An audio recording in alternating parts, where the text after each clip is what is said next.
MBBS in just 16 lakhs. Kyrgyzstan, Central America, Russia, Georgia. Orbit Global Education. ఎవడు correct కాదు. నాకు నచ్చిని నేను implement చేస్తాను. Same thing will go for every person. ఇప్పుడు నా కజిన్ ఒకడు రాజా అని ఒకడు ఉన్నాడు. కానీ నాకు చిన్నప్పటి నుంచి నాకు హెవీలీ నాతో ఇన్ఫ్లుయెన్స్ అంటే ఏంటి వింటాడు అంతే, నా మాటలు అంతే. నాలాగా బతకలేడు. ఎందుకు బతకలేడు? ధైర్యం ఉండదు. ఎందుకంటే ఈజ్ కేరింగ్ ఫర్ అవతల ఏమనుకుంటాడు, పేరెంట్స్ ఏమనుకుంటారు, వాళ్ళు ఏమనుకుంటారు, వీళ్ళు ఏమనుకుంటారు, ఆ భయంలో జీవిస్తారు అందరూ బేసిక్గా. ఓకే, అప్పుడు ఆయన నాతో అంటాడు వచ్చే జన్మైనా నీలాగా అవ్వాలనుకున్నాడు. ఇది నాతో 20 ఏళ్ళు ఉండి ఆ టైంలో. అంటే విచ్ మీన్స్ అండర్స్టాండ్ అర్థం చేసుకోవటానికి అమలు పరచడానికి చాలా చాలా డిఫరెన్స్. అర్థం చాలా మంది చేసుకుంటారు, అర్థం చేసుకోకపోతే అసలు వాళ్ళ మాటలు ఏంటో బోర్ పడుతుంది. ఆ మాటలు విన్నారంటే అర్థం చేసుకున్నట్టే, అమలు పరచలేరు. అది పాయింట్. గవర్నమెంట్ ఇంప్లిమెంట్ చేసినట్టే, లాస్ ఇంప్లిమెంట్ చేసినంత కష్టం.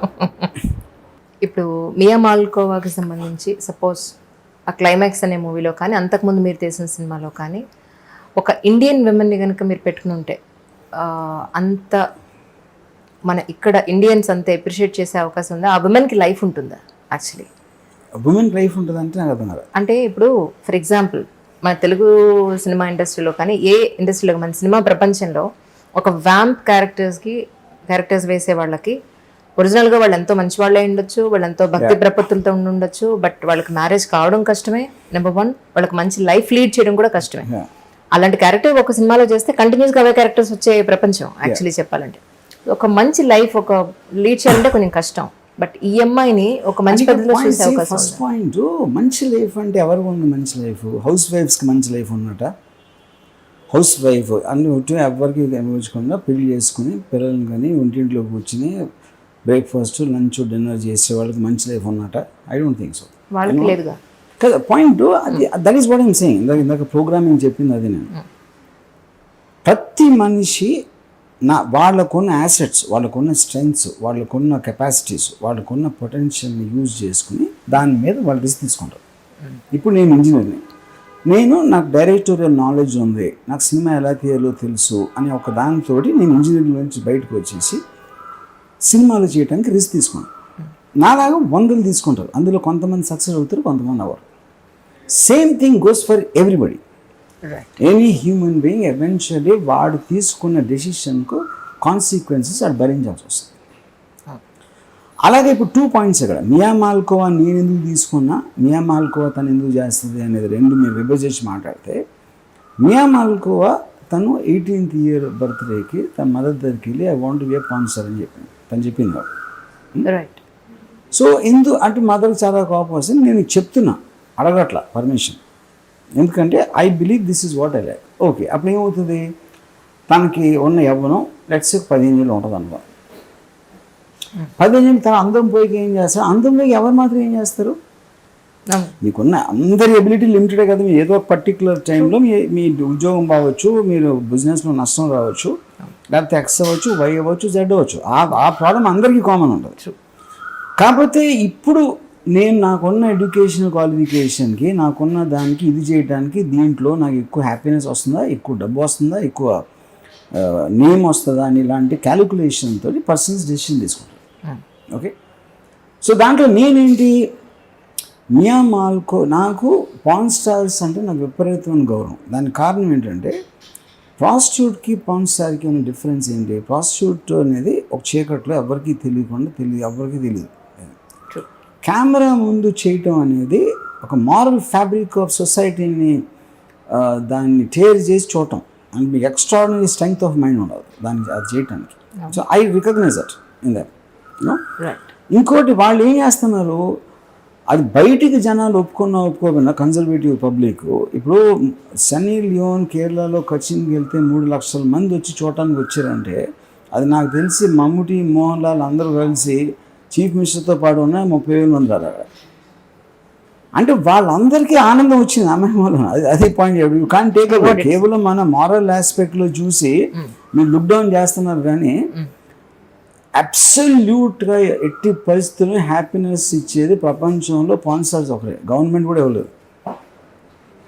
You know it sounds funny, I know that, but I'm saying I basically as a person have never judgmental about anybody. Anybody who makes an impact for whatever time period, short టైమా long టైమా one what purpose అనేది నేను చూస్తున్నాను. దాంట్లో I like that aspect. ఇంకోటి Indian అమ్మాయి ఉంది అంటే ఇప్పుడు అక్కడ నాకు ఆ డెజర్ట్లో ఒక మియా మాల్కో లాంటి ఫిగర్ ఉన్న ఒక తెల్ల అమ్మాయి, I thought the visual aspect will be tremendous. మీరు అదే టైలర్లో ఒక Indian girl imagine, I don't think it have the same impact.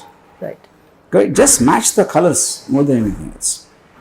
ఇప్పుడు అందుకని ఇప్పుడు దాన్ని నేను చేసి ఓటీటీ రిలీజ్ చేయడానికి, పేపర్ రిలీజ్ చేయడానికి చేసింది. ఇప్పుడు మీరు థియేటర్కి వెళ్ళి టికెట్ కొనడానికి చూడాలన్నప్పుడు ఓటీటీలో చేయడానికి ఇది ఫండమెంటల్గా డిఫరెన్స్ లేదు. కాకపోతే ఇది ఎప్పుడు ఎవరు ట్రై చేయలేదు ఎంతవరకు. ఎప్పుడు ట్రై చేయింది అవుతుందా అవుదా అంటే అది కరోనాకు తప్పితే ఎవరికి తెలియదు. అంటే ఇప్పుడు దేవుడి కన్నా కరోనా పవర్ఫుల్ అని నేను అనుకుంటున్నాను. ఎందుకంటే దేవుళ్ళు అందరూ పారిపోయారు గొల్లులు, చర్చిలు, మాస్కులు అని. సో కరోనాయే ఇవాళ దేవుడు అనుకున్నా, అది కరోనాకు తెలియదు అది అవుతుందా అవుదా అని. కానీ కరోనా ట్రైలర్ మాత్రం గంటకు 1,00,000 మంది చూశారు సార్. 12 అవర్స్లో 12 lakhs, 24 అవర్స్లో 24 lakhs. ఇలా ఒక ఒక ఒక సునామీ లాగా వ్యూవర్స్ అంత ప్యాషనెట్గా చూశారు. నిజంగా సినిమా ఒక మంచి సక్సెస్ అవ్వాలని నిజంగా అందరం కోరుకుంటున్నాం, టు బి ఫ్రాంక్. అలాగే ఫర్దర్గా నెక్స్ట్ ఇదంటే ప్రమోషనల్కి మనం చేస్తున్నాం అనుకోండి, బట్ ఫర్దర్గా మీరు నాకు ఒక చెప్పండి ఎప్పుడైనా సార్. Done, definitely. ఇప్పటి వరకు చాలా సినిమాలు తీసుంటారు. మీ ఫస్ట్ మూవీకి ఇప్పుడు తీసే యాజ్ ఆన్ టుడే మూవీకి మీలో వచ్చిన టెక్నికల్ పాయింట్ ఆఫ్ వ్యూలో కానీ, పీపుల్ని ట్రీట్మెంట్ ఇచ్చే విషయంలో కానీ, అర్థం చేసుకోవడంలో కానీ ఎలాంటి మార్పులు వచ్చాయంటే ఏం చెప్తారు?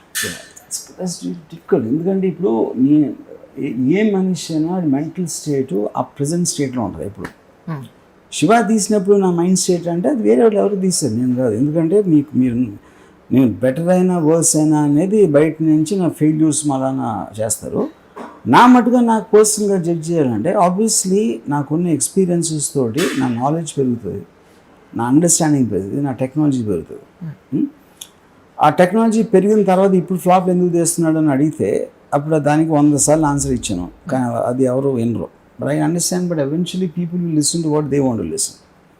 సో నాకు కానీ ఎనీ హ్యూమన్ బీయింగ్ కానీ ఏజ్ పెరిగిపోద్ది, ఎక్స్పీరియన్సెస్ పెరిగిపోద్ది, unless is affected by something. ఇప్పుడు ఎమోషనల్ డిస్టర్బెన్స్ లేకపోతే మీకు వచ్చిన ఒక కలామిటీస్లో ఏదైనా జరిగి ఎఫెక్ట్ అవ్వకపోతే ప్రోగ్రెషన్ అనేది ప్రతి మనిషిలో ఉంటుంది, అలాగే నాలో ఉన్నాను. రైట్. ఇప్పటివరకు ఇది చేసిన తర్వాత ఇది అనవసరంగా చేశాను, ఇలా చేయకపోయి ఉంటే ఎప్పుడు అనుకున్నాను మీరు కనీసం ఎవరికి చెప్పక నెవర్. ఎందుకంటే నేను ఎంజాయ్ చేశాను అది experience. I'm living for my experience. It's too complicated, I don't think anybody will understand. ఎందుకంటే చాలాసార్లు ఇది ఆన్సర్ చెప్పడానికి ట్రై చేశాను, but I realise that it is not possible for people అని. ఎందుకంటే అది మీరు ఫీల్ అవుతున్న ఎక్స్పీరియన్స్, మీ ఫీలింగ్ ఇంకొకరికి అర్థం అవుతుంది, ఇంకొకరి మీద రుద్దటం ట్రై చేయడం అనేది మూర్ఖత్వం. రైట్. ఏమైనప్పటికీ మీ ఓటీటీకి సంబంధించి లేదా మీ ఆర్జీవీ వరల్డ్కి సంబంధించి ఎన్నో మంచి మూవీస్ రావాలని మనస్ఫూర్తిగా కోరుకుంటున్నాను. మంచి మూవీస్ నాకు తెలీదు, నాకు నచ్చే మూవీస్ చాలా వస్తాయి దాంట్లో. అది మంచి మూవీసే కాదు అనేది మీరు చెప్పాలి. మంచి మూవీస్ మాత్రం తీయాలనే ఉద్దేశం నాకు ఎప్పుడు ఉండదు, నాకు నచ్చే సినిమాలు చేస్తాను. సరే, మీకు నచ్చే జోనర్ అంటే ఏది చెప్పండి ఇప్పుడు? Everything, even corona virus I like. ఎందుకంటే ఫ్యామిలీ డ్రామా అని ఒక హారర్ ఫిల్మ్ తీయటం అనేది నాకు నచ్చింది. అది జగన్ గారి పరిపాలన ఆల్మోస్ట్ 1 year కంప్లీట్ అయిందని చెప్పని అంటున్నారు. దీని మీద మీకేమనిపించింది? అబ్సల్యూట్గా నేను పాలిటిక్స్ ఫాలో అవునండి. ఎవరు ఎలా పరిపాలిస్తున్నారు నాకు అబ్సల్యూట్గా ఐడియా లేదు. సో ఐడియా లేని దాని గురించి నేను చెప్పడం అనేది మీనింగ్ లేదు. Too much really. It's just true. I don't know. నాకు మోడీ గారు తెలియదు, కేసీఆర్ తెలియదు, ఎవరు తెలియదు. నేను పరిపాలన నాకు సంబంధం లేని పని అది. వాళ్ళు పరిపాలన చేసిన దాంట్లో ఏదైనా గ్రామాటిక్ ఏదైనా జరిగితే దాన్ని సినిమా చేయాలనుకుంటా, కానీ పరిపాలనకి నాకు సంబంధమే లేదు అసలు. యాక్చువల్లీ మీ ఇంటర్వ్యూ చేయడానికి ముందు బాగున్నారా అని అడిగితే మీకు నచ్చదు, బాగోపోతే ఈవిడ వచ్చి అని చేస్తుందా అనేది మీ దగ్గర నుంచి వస్తుంది. గుడ్ ఆఫ్టర్నూన్ అంటే ఏంటి, జనరల్గా గుడ్ ఆఫ్టర్నూన్ అంటే అన్నట్టుగా మీకు ఉంటుంది. మీరు అన్నట్టు మాత్రం ఆఫ్టర్నూన్ గుడ్ అవ్వదు. ఎగ్జాక్ట్లీ. సో ఇది మీ దగ్గర నుంచి వచ్చే ఆన్సర్. సో అది కూడా విష్ చేయకూడదు. Just I would like to say hi, that's it. So అలా మొదలు పెట్టా. అంటే వ్యూవర్స్ అనుకోవచ్చు ఈవిడ చాలా ట్రెడిషనల్ గా సివిల్ సర్వెంట్ ని, డాక్టర్స్ ని, టాప్ మోస్ట్ బిజినెస్ మెన్స్ చేసే ఈవిడ ఈరోజు హాయ్ అని మొదలు పెట్టింది ఏంటని అనుకోవచ్చు. సో అందుకని మీకు కూడా నేను ఇంకోటి చెప్తాను, ఇప్పుడు తన ఐపీఎస్ ఆఫీసర్ ఐఏఎస్ ఆఫీసర్కి ఇంప్రెస్ అయినట్టు దాని వల్ల నేను ఇంప్రెస్ అవ్వట్లే. ఎందుకంటే నేను ఐపీఎస్ ఆఫీసర్ అంటే మంచిగా చదువుకుని పెద్ద పెద్ద జాబుల్లో ఉండేవాళ్ళ నేనేం ఇంప్రెస్ అవ్వను. ఎందుకంటే చదువుకున్న వాళ్ళు ఆ లీడర్స్ అవుతారు, పాలిటీషియన్స్. శివాలో ఉంది కదా, లెక్కలు ఎక్కలు తెరవడంలో లక్కుతో లక్షల మునిగితారు, అది పాయింట్ అక్కడ.